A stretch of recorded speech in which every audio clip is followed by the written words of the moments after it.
예, 오늘은 소율이 문답 85문부터 87문까지 살펴볼 텐데요. 우리 말씀을 마가복음 1장 15절을 읽고요. 예, 문답을 읽어봅시다. 오늘은 하나님께서 죄와 범죄하여 하나님의 영원한 진노와 형벌에 빠진 우리에게 무엇을 요구하시는 건가, 그 요구에 대한 내용입니다. 회개와 그리스도를 믿는 믿음이죠. 말씀부터 같이 읽겠습니다. 마가복음 1장 15절입니다. 이르시되 때가 찼고 하나님의 나라가 가까이 왔으니 회개하고 복음을 믿으라 하시더라. 우리가 죄 때문에 받을 하나님의 진노와 저주를 피하게 하려고 하나님이 우리에게 요구하시는 것은 무엇입니까?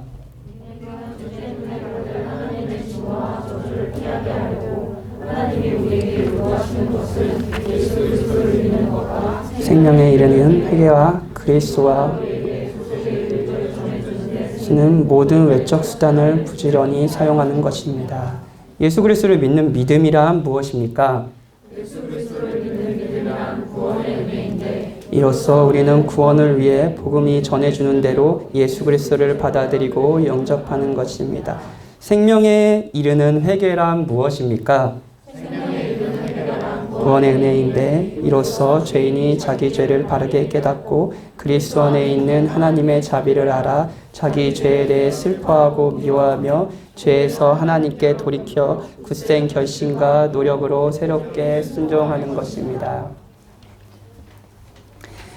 예, 제가 방금 은혜 아니면 이란 찬양을 했잖아요. 은혜 아니면 살아갈 수가 없다라는 고백이었는데 우리의 삶의 모든 것이 은혜다라면서 은혜를 바라는 찬양이었는데요. 이 찬양을 하면서 좀 그런 생각을 했어요. 이게 은혜를 정의하는 바가 찬양하는 사람마다 각각 다를 수가 있겠구나. 하나님이 이것을 나에게 주셔야지 이게 은혜다라고 생각하는 게 다 다를 수가 있겠구나. 요즘에 막 좀 고민하는 삶의 문제가 있다면 그 삶의 문제가 풀리는 게 어떤 분에게는 은혜일 것이고, 좀 경제적으로 많이 어려운 분이 계시다면 그 경제적인 어려움이 좀 경제적으로 풍족해주는 게 은혜일 수 있겠죠. 여러분은 지금 이 시간 하나님이 이렇게 해주시면 나에게 은혜를 베푸시는 거야 라는 정의가 있을 겁니다. 그렇죠? 그건 다 있어요. 저도 마찬가지예요. 저도 삶이 어렵습니다, 여러분. 그리고 하나님께 바라는 은혜가 있죠. 여러분도 있을 겁니다. 근데 그게 여러분이 바라는 은혜가 무엇이든 그 은혜보다 더 크고 영광스럽고 확실한 은혜를 성경에서 가르쳐 줍니다. 우리가 그게 크지 않다고 느껴볼 뿐이죠. 그 은혜를 오늘 다시 한번 말씀을 통해 생각해 봤으면 좋겠어요. 지난주에는 우리 모두에게 처해 있는 심각한 현실에 대해서 이야기했습니다. 그래서 하나님의 범죄하여 하나님의 진노와 저주 아래 있다라는 얘기였죠. 오늘은 또 현실의 이야기입니다. 구원의 이야기입니다. 구원의 이야기. 지난주에 그런 이야기를 했어요. 불이 난 곳에, 이제, 영화 속에서 불이 나는 곳에 어떤 엄마가 그 불난 곳을 향해, 와, 불이 났어요! 하고 너무너무 애절하게 하는 거예요. 그럼 여러분들은 거기서 뭐랄까요? 연기를 잘한다라고 생각하잖아요. 그쵸? 근데 설교를 들으면서 그렇게 생각할 수 있다는 거죠. 저기 설교 잘하네. 설교하네. 근데 이게 진짜 그게 아니라 진짜 불이 난 곳을 향해서 불이 났습니다. 내 딸이 저기 있습니다. 라고 외치는 게 사실은 성경의 내용이고 설교자의 외침, 설교라고 했습니다. 현실이에요. 예. 만약 여러분의 사랑하는 이들이 하나님을 구주로 믿지 않고 그리스도를 나의 구원자로 믿지 않는다면 우리 모두는 예외 없이 이 상태에 빠져 있는 겁니다. 하나님의 영원한 진노와 형벌이죠. 오늘도 현실입니다. 구원의 이야기예요. 지난주에 근데 이거 현실적으로 느끼지 못하는 이유들을 몇 가지 얘기했어요. 근데 조금 생각해보면 이런 것도 있는 것 같습니다. 현실적으로 느끼지 못하는 이유가 당장 아무 일도 일어나지 않는다는 거예요. 저는 그렇더라고요. 저희 박이한이 오늘 감사하게 우리 유치부 선생님이 복음을 저에게 얘기해 주셨어요. 우리 박이한이 아주 오랜만에 예배를 잘 드렸다.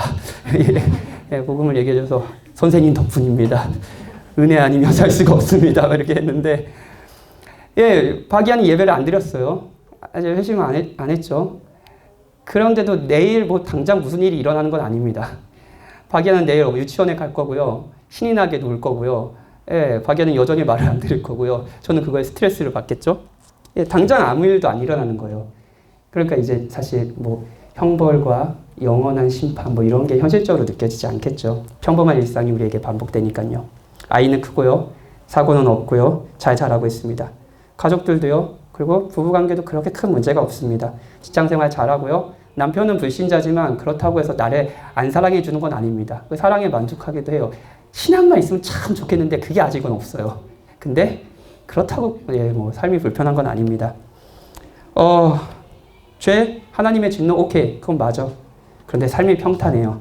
그러니 죄와 형벌에 대한 성경의 가르침이 맞다고 하면서도 우리는 느긋한 이유겠죠? 그냥 내일도 내일의 삶을 살아가는 거겠죠? 어찌됐든 죄와 형벌은 우리의 현실입니다. 저희가 그걸 현실로 느끼든 느끼지 않든요.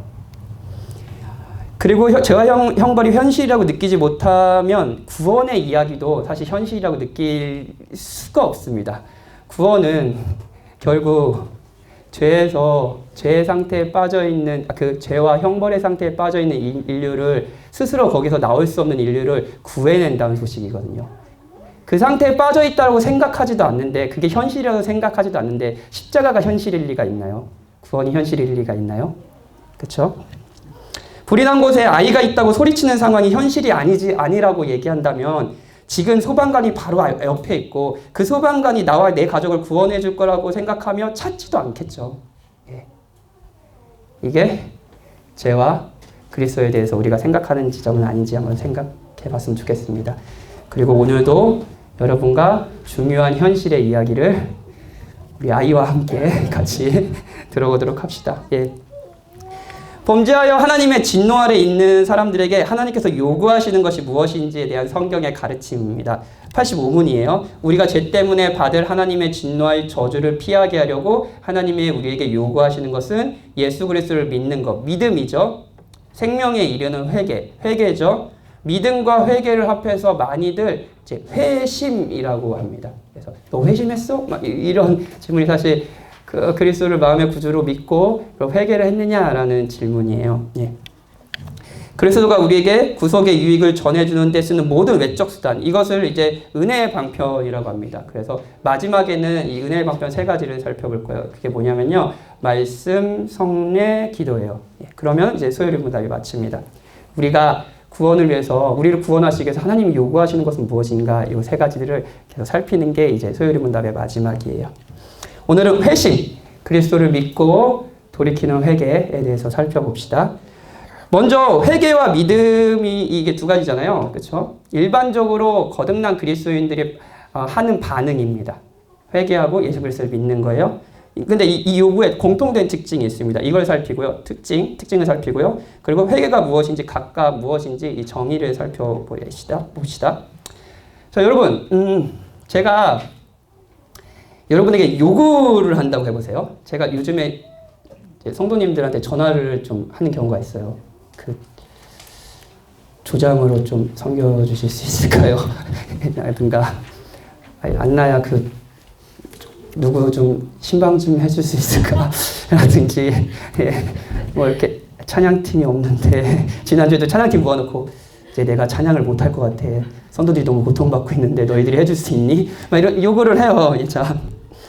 뭐 제자훈련 시즌이니까 제자훈련 같이 하자 막 이런 요구를 해요. 예. 그리고 뭐 주일 예배 안 나가면 이제 예배 드리자 전화하기도 하고요. 자, 제가 이제 요구를 합니다. 전화를 해요. 박현진 목사가 떠요. 그럼 여러분 기분이 어떻습니까? 막 이렇게 반갑고 그런가요? 또 뭐지? 약간 부담스럽잖아요. 그렇죠? 이게 제가 목회를 잘해야 되는데 이게 부담스럽지 말아야 되는데. 예, 그러니까 우리나라 문화라서 우리 우리나라 문화만 그런지 모르겠지만 요구라는 것 자체가 사실 부정적인 뉘앙스를 품기는 단어입니다. 그렇죠? 누가 나에게 요구한다. 그러면은 이거 되게 좀 여러분들은 뭐 요구 좀 부담스러워 이렇게 생각하실 거예요. 근데 오늘 다룰 요구는 조금 다릅니다. 하나님이 우리의 구원을 위해서 요구하신다고 했을 때 이 요구는요, 제가 여러분들에게 하는 요구와는 좀 달라요. 그리고 여러분의 직장 상사가 여러분에게 요구하는 거랑 좀 달라요. 86문, 87문에서 각각 예수 그리스도를 믿는 믿음과 회개를 설명하면서 뭐라고 먼저 얘기하냐면요, 구원의 은혜라고 얘기해요. 예수 그리스도를 믿는 믿음이란 구원의 은혜인데 예수 그리스도 생명에 이르는 회개란 구원의 은혜인데 이렇게 구원의 은혜라고 얘기하는 거예요. 자, 구원의 은혜, 이 요구의 성격이 두 가지 모두 성격이 뭐냐면요. 은혜롭다는 겁니다. 은혜 아니면 살아갈 수가 없네. 예. 은혜는 이게 이제 은혜라는 말 많이 하잖아요. 근데 이런 정의들을 좀 외워놓으면 기도할 때도 좀 좋고 그 성도들하고 교제할 때도 좀 좋아요. 요거는 좀 외워놓으시면 좋을 것 같아요. 자격 없는 자에게 대가 없이 베푸시는 하나님의 호의. 이걸 은혜라고 해요. 우린 자격이 없어요. 우리는 자격이 없어요. 근데 하나님이 아무 대가도 바라지 않고 그저 하나님이 자신의 풍성하신 자비로 우리에게 사랑을 베푸시는 거예요. 이걸 은혜라고 얘기합니다. 그래서 사실은 뭐 동화 속에 은혜 갚은 까치 뭐 이런 거 있잖아요. 이거는 은혜가 아닙니다. 거래죠. 그렇죠? 은혜는 갚는 순간 은혜가 아니라 이거 이제 그게 아니에요. 은혜는 자격 없는 자에게 대가 없이 주는 거니까요. 예. 우리는 요구를 받을 자격이 없는 거예요. 하나님 우리를 요구하신다는 것 자체가 은혜인 거예요. 예. 요구가 어떻게 은혜가 될 수 있는가요? 제가 여러분에게 제자훈련 하자 그런 게 왜 은혜가 될 수 있을까요? 회사 직장 상사가 여러분에게 여러분 이번 주 지금 2시간 뒤에 업무 평가서 좀 써서 내십시오라고 하는 게 은혜처럼 들리나요? 은혜롭지 않잖아요. 근데 하나님이 요구하시는 건 왜 은혜로운 걸까요? 왜냐면요. 누가 어떤 요구를 하느냐에 따라 요구의 성격이 달라지기 때문에요. 누가 어떤 요구를 하느냐에 따라 성격이 달라집니다. 제가 은혜로운 요구를 가장 실감한 거는 이제 제 아내를 통해서입니다. 아내와 연애를 했어요. 예, 썸을 탈 때였어요. 예, 이렇게 썸을 탈 때 이제 온갖 짓을 다 했습니다. 뭐 이태영님은 저 뒤에 계시는데 그 썸 탈 때 매일 시를 써주셨다 그러더라고요. 그래가지고 참 어렵게 사셨구나. 그러니 저렇게 아름다운 가정을 꾸렸지만 이런 생각을 했는데 저는 그 정도까지는 아니었는데 뭐 장문에 문자 보내고 맨날 저 통화하는 거 많이 아실지 모르겠는데 아시는 분도 계실 거예요. 저 통화하는 거 되게 싫어하거든요. 핸드폰 뜨거워진 거 되게 싫어해요. 그래가지고 핸드폰을 전화하면은 용건만 딱 이렇게 이석이는 잘할 거예요. 이석아 토요일 날 12시에 만나자. 잘 있고 다음 주에 보자. 끊어요. 그러니까 이제 통화하는 거 되게 싫어요. 근데 이제 아내랑은 뭐 그때 뭐 별짓 다 했죠. 뭐 2시간 동안 막 전화하고 막 그랬어요. 새벽까지 전화하고 막 그랬어요. 그리고 이제 고백을 했죠. 당신 내가 너무 사랑하고 당신과 이제 교제를 하고 싶다. 이렇게 교제 이제 했어요.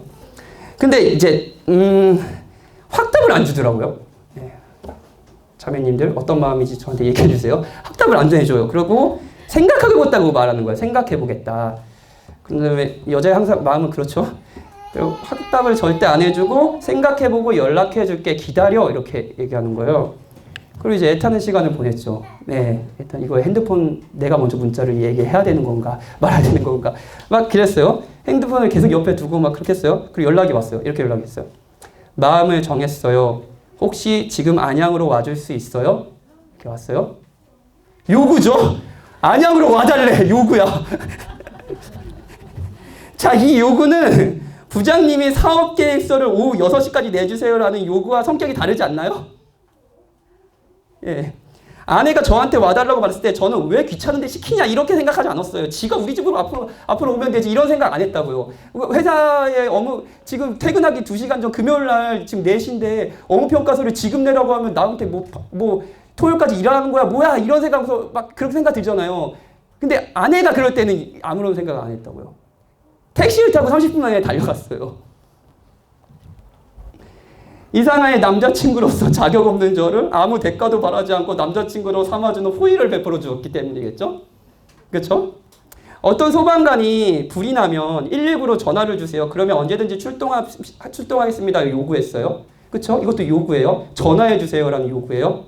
근데 이 요구를 부당하게 느끼십니까? 너무 가고 싶은 대학이 있는데 합격을 하지 못하고 예비 번호를 받았어요. 100번이요.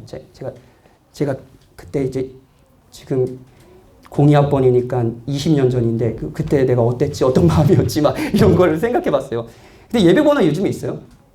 있겠죠? 예, 지금 이제 고등학교 입시를 앞둔 우리 부모님들이 가장 잘 알겠군요. 예, 이거 100번이에요. 너무 뒤에서 기대도 안 했다고 합시다. 근데 그런데 입학하기 전날 전화가 온 거예요. 문을 닫고 들어온 거죠. 전화가 와서 이렇게 얘기해요. 합격한 사람이 입학을 다 취소했습니다. 오늘 학교에 오셔서 입학금을 내시면 입학할 수 있습니다. 라고 요구했어요. 자, 이 요구가, 아니, 입학금을 오늘 내라고? 미친 거 아니야? 그렇게 이해가 안 해? 아니면, 야, 됐다! 라면서 기뻐하시겠어요? 귀찮아하시겠습니까? 뭐 이런 것까지 시키냐라고 생각하시겠어요? 아니요. 우리는 기꺼이 요구를 기쁨으로 마음으로 듣고 따를 겁니다. 그렇죠? 이걸 요구라고 느끼지도 않을 거예요. 왜냐하면 이 요구의 성격이 은혜롭기 때문이겠죠? 누가 어떤 요구를 하느냐에 따라 요구의 성격이 바뀝니다. 하나님이 진노와 형벌 아래 있는 우리를 구원하시기 위해 요구하십니다. 이 요구는 다른 어떤 은혜보다, 어떤 요구보다 은혜롭습니다. 제가 여기서 듣고 싶은 건 여러분에게 회개하고 그리스도를 믿으라는 요구가 회사 사장님이 퇴근하기 2시간 전에 업무 평가서를 내라는 요구처럼 들리십니까? 아니면 여러분이 그렇게 기다리고 기다리는 사랑하는 이에 나를 위해 와줘라는 외침처럼 들리시나요? 불이 났는데 119 소방서에게 연락을 해달라는 요구처럼 들리시나요? 이건 곰곰하게 생각해 보십시오. 요구의 성격을 살폈다면 요구의 내용을 살펴보죠. 처음엔 믿음이에요. 복음이 전해주는 대로 86문이죠. 예. 복음이 전해주는 대로 그러니까 복음 하나님께서 그리스도 안에서 우리를 사랑하시다는 기쁜 소식이 말해주는 대로 예수 그리스도를 받아들이고 영접하는 거예요. 약간 모호하게 느낄 수 있는데 조금 더 설명해 드릴게요. 믿음은 단순한 지적 동의가 아닙니다. 지적 동의가 아니에요. 하나님을 향한 전적인 신뢰와 의존이에요. 더 무슨 말인지 모르겠죠. 전적인 신뢰와 의존. 이거 예를 들어 설명할게요. 제 이름은 박현진이에요. 박현진? 한진이 알지? 이름 비슷하잖아? 그치? 작년부를 담당하고 있어요. 자랑스럽지? 한진아? 억지로 고개를 그렇게 끄덕이네. 이 사실을 여러분은 다 믿을 겁니다. 제가 박현진이고, 박현진이 목사다라는 걸 믿을 겁니다. 믿지 못하시기에는 제가 목사 안수의 증명서까지 보여드릴 수 있어요. 그렇죠? 이 사실을 다 믿으실 거예요. 그렇죠? 그런데 저를 인격적으로 신뢰하고 믿지는 않을 수도 있어요. 그렇지 않나요? 제 아내 혹은 제 아들이 저를 신뢰하는 것 같이 저를 신뢰하고 의존하지는 않을 수 있습니다. 목회자로 여러분이 저를 신뢰하지 않을 수 있죠. 의존하지 않을 수도 있고요. 그냥 박현진 목사라는 거는 그냥 믿어라고 하지만 박현진이 목사로서 나의 영혼을 책임지고 내가 의지해야 될, 내가 신앙적으로 의지하고 따라야 될 나의 목자다라고 생각하지는 않을 수 있다고요. 그렇죠? 믿음도 마찬가지예요. 예수님에 대한 사실, 그분이 하나님인 동시에 사람이며 죽으시고 부활하신 모든 일을 성경에 기록된 대로 말씀하신 모든 것을 있는 그대로 사실이라고 믿을 수 있습니다. 그렇죠? 오늘 오전 설교를 듣으며 삼위일체 하나님이 정말로 삼위로 구별되시지만 완전한 사랑으로 완전한 연합을 이루신다라는 교리 자체를 인정할 수도 있어요. 그리고 하나님께서 그 삼위 하나의 교제 가운데 우리를 기꺼이 초대하시기 위해 초대하신다라는 것도 여러분 믿을 수 있습니다. 인정할 수 있어요. 인정할 수 있어요. 그러나 그것이 곧 믿음이 아닙니다. 여러분, 믿음이 아닙니다. 그건. 오히려 믿음은 이 예수 그리스도를 신뢰하며 의지하며 갈망하는 거예요. 아들이 저를 필요하시죠. 여러분, 아내분들 남편이 필요하지 않습니까? 아닌가요? 죄송해요. 남편이 육아 때문에 너무 많이 지쳤어요.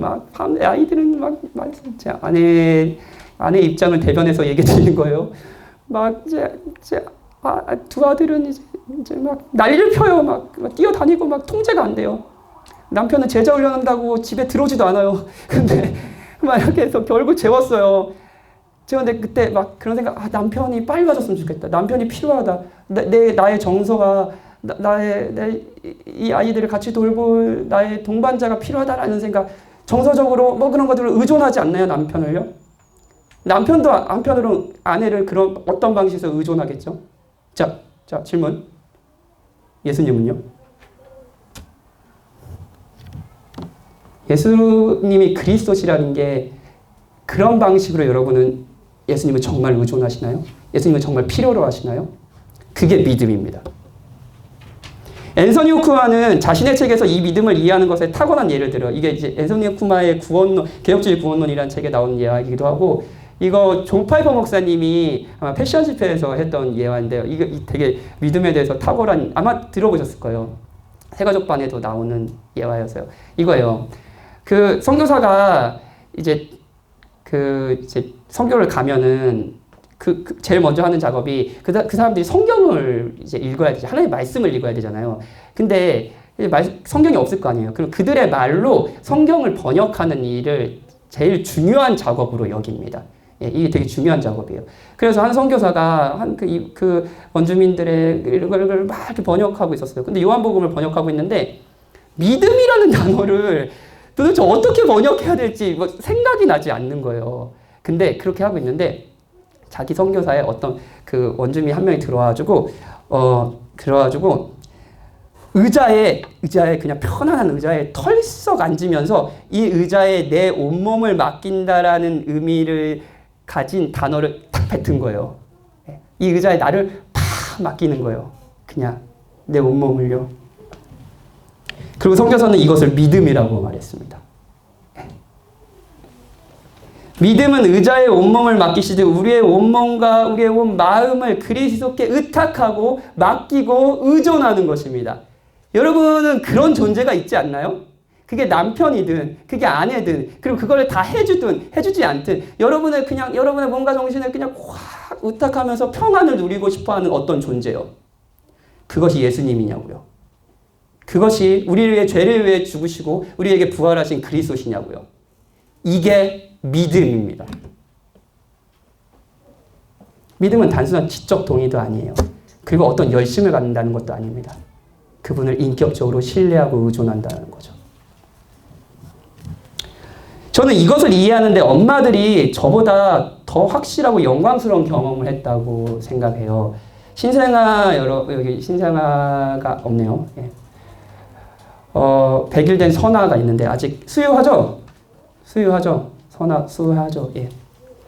신생아 때 여러분이 그 아이를 안고 수유할 때 혹시 기억나시나요? 너무 오래돼서 기억나지 못하시는 분도 있을 텐데 그 어린 생명이 여러분을 전적으로 의존하고 있다는 게 느껴지셨나요? 그때? 힘들기만 했어요 라는 표정을 쳐다보지 마세요. 그게 그런 신비한 경험을 하셨다는 몇 분의 제보를 들어서 제가 하는 겁니다. 예.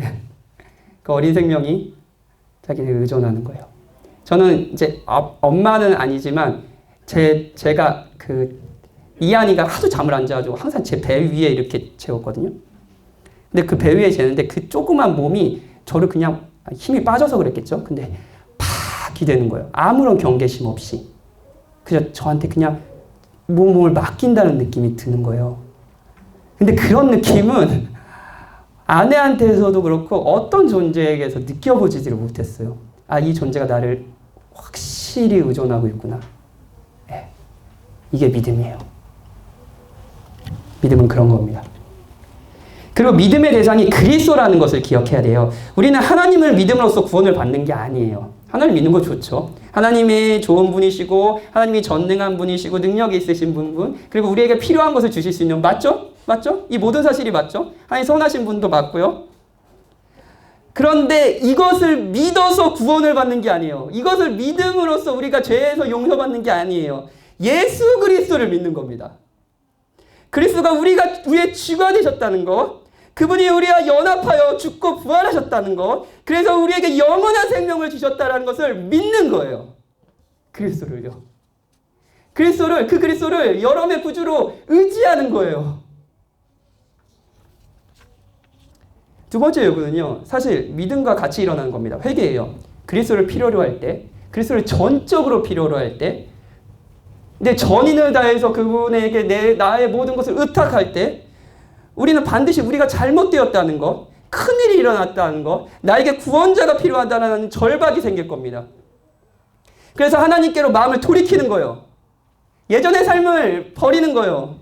자신이 하나님께 저지른 죄를 애통하고 자신이 죄를 안 지을 수 없을 정도로 타락했다는 것을 인정하며 더 나아가 자신이 저지른 죄뿐 아니라 자신이 행한 선한 행동마저도 죄악됐다는 것을 고백하는 거예요. 전에 전혀 생각하지 못한 생각들과 마음들이 역동적으로 막 일어나는 거예요.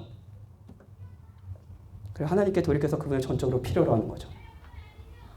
회개예요. 제가 이제 며칠 전에 신방을 했어요. 네, 그러니까 신앙이 없지만 감사하게 교회 예배에 참석하고 있는 형제였어요. 그 형제가 다양한 대화를 뭐 인간이란 무엇인가 뭐 이런 대화부터 그 형제에게 계속 질문을 던졌어요. 제가 하고 싶은 건 그 형제에게 계속 생각하게 함으로써 그 형제가 기존에 가지고 있던 생각과 성경의 가르침이 얼마나 충돌되는가를 보여주고 싶었습니다. 충돌했어요. 충돌하기도 하고 받아들이기도 하고 했어요. 근데 제가 마지막에 그런 얘기를 했어요. 설교를 듣는데 그냥 좋은 이야기네 라고 생각이 든다면 진짜 아무 일도 안 일어난 겁니다. 왜냐하면 여러분이 그런지 잘 생각해 보세요. 여러분이 그리스도 안에 내 생명이 있다. 내가 이 그리스도가 정말 필요하다. 그리스도가 나의 구주이구나라고 생각했을 때 우리의 마음에 항상 어떤 일이 일어나냐면요. 내 지난 삶에 내가 가지고 있던 세계관이나 가치관들이 무너지는 느낌이 듭니다. 성경의 가치관과 세계관은 내가 기존에 가지고 있던 세계관과 충돌하거든요. 싸우죠. 그래서 화가 납니다. 하지만 그 진리 앞에 무릎을 꿇게 되죠. 회개예요. 여러분과 여러분의 아이들에겐 이런 회개가 있습니까? 지난 삶에 나의 가치관과 생각, 세계관의 무너짐. 내가 잘못 살았구나. 내가 열심히는 살았지만 옳은 삶을 살건 아니구나. 내게 이분이 필요하구나. 돌이키는 거예요. 그리고 우리가 잊지 말아야 할 것은 다른 삶을 사는 거죠. 이 회개를 얘기할 때 지성, 감정, 의지를 다 말한다라는 것을 기억하십시오. 이건 역시 믿음도 전인격적으로 그리스도를 의지하는 것 같이 회개도 우리의 죄를 깨닫는 것, 지적으로 깨달음 정도가 아닙니다. 우리의 마음이 그전에 슬퍼하지 않았던 죄를 슬퍼하게 되고 감정도 움직이고요. 우리의 의지도 사용해요. 그리스도께로 가고 또한 예전에 죄인된 삶을 더 이상 살지 않기로 결심하는 의지도 발현합니다. 마음이 진짜 움직여버리는 거예요. 이게 회심입니다. 그리고 하나님은요. 우리를 구원하실 때 은혜로 이것을 요구하시죠. 그리고 은혜로 이렇게 반응할 수 있도록 도우시죠. 이것이 은혜로운 요구입니다. 이것이 제가 아내에게 들었던 마음을 결정했어요. 안양으로 오세요. 혹은 지금 등록금을 내시면 입학할 수 있습니다라는 요구보다 은혜롭습니다. 여러분이 지난 인생에서 들었던 어떤 요구가 은혜로운 성격이 있었나요? 누가 여러분의 마음을 받아주셨나요? 아니면 누가 여러분에게 이 직장에 합격했다는 통보서는 아니면 자격증에 합격했다는 통보를 했나요? 그게 은혜로웠나요? 그건 비교도 되지 않을 정도로 이 소식은 은혜롭습니다. 이건 우리에게 어떤 삶을 살라고 이야기하지 않습니다. 그저 그리스도께 오라고 그리스도를 필요로 하라고 말합니다. 우리가 하는 것은 그저 마음을 돌이키고 그리스도께로 가는 겁니다. 이것이 구원을 위해서 하나님께서 우리에게 요구하시는 것이에요. 오늘 아침에도 들었고 지금도 듣는 복음을 들을 때마다 우리는 이 요구를 듣습니다. 회개하고 그리스도께 나오라고요. 오늘 오전에도 외로움을 종결해 주시는 그리스도께 나오라는 요구를 받았습니다. 복음을 들을 때 회개와 믿음이 일어나는 거죠. 내일은 아마도 예상한 건데 특별한 일이 일어나지 않을 겁니다. 아이들은 유치원과 학교를 갈 거고요. 갔다 와서 여전히 말을 안 들을 거고요. 밥을 떠먹여줘야 될 거고요. 쫓아다니면서 밥을 먹여야 될 겁니다. 언제까지 해야 될지 모르겠어요. 예. 아이들은 자지 않으려고 하겠죠. 그래 놀다 자라 라는 말을 내일도 해야 될 겁니다. 출근을 하고요. 꼰대 같은 상사는 여전히 꼰대 짓을 할 것이고요. 일 못하는 신입사원도 여전할 겁니다. 여러분은 도대체 이 직장생활 지겨워서 언제까지 해야 되지? 라는 생각을 할 겁니다. 난 구원이 필요하다. 이게 모두 일상이에요. 여러분 내일의 삶이 그렇겠죠? 평범할 거예요. 다르지 않을 겁니다. 그런데 오늘 들은 구원의 이야기 역시 확실한 현실이라는 것을 기억해 주십시오. 그 평범한 일상이 여러분의 현실인 것만큼 이 구원의 이야기도 여러분의 현실입니다. 그리고 이 구원의 이야기가 여러분의 영원한 미래와 안정을 보장하죠. 이 복음을 알고 누리십시오. 회개하고 그리스도를 믿으십시오. 네, 같이 기도합시다. 오직 예수뿐이네 같이 찬양하는데요. 은혜 아니면 살아갈 수 없네 라고 했을 때 이 은혜를 이 복음에 담겨있는 이 소식대로 내가 그리스도를 믿고 그분께로 하나님께로 마음을 돌이키는 것이 은혜라는 것, 그것 없이 내가 살 수 없다라는 고백을 같이 했으면 좋겠습니다.